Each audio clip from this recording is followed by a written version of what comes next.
यह जो है विवाह गीत लंबा हो सकता है लेकिन बहुत ही अच्छा लगेगा अगर आप लोग अंततः लास्ट तक बने रहेंगे तो तभी इस गीत का आनंद मिल पाएगा और तभी यह गीत समझ में आएगा कि माता सीता के विवाह से और धरती में समाने तक का गीत में वर्णन किया गया है। आप लोग गीत में बने रहिए और पूरा गीत सुन के प्यारा सा कमेंट जरूर कीजिए जैसा भी लगे।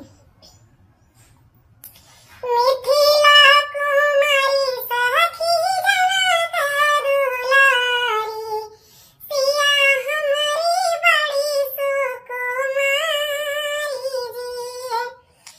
मिथिला कुमारी सखी जनता दुलारी, सिया हमारी बड़ी सुकुमारी जी।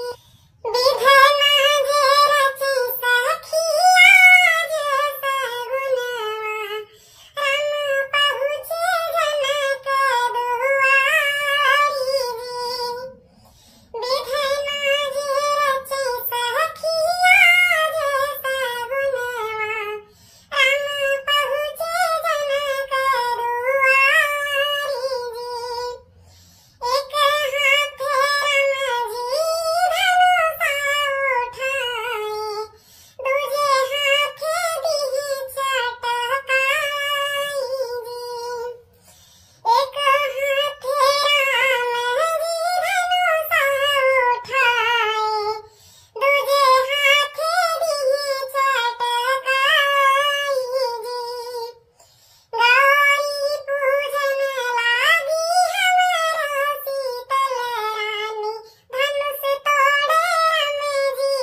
आशा नहीं पूरा विश्वास है गीत आप लोगों को बहुत पसंद आया होगा। अगर आप लोग लास्ट तक सुने होंगे तो फिर जैसा भी लगे प्यारा सा कमेंट करके आप लोग जरूर बताइए। फिर मिलती हूँ ऐसे ही गीतों के साथ, तब तक के लिए आप सभी को जय जय श्री राम।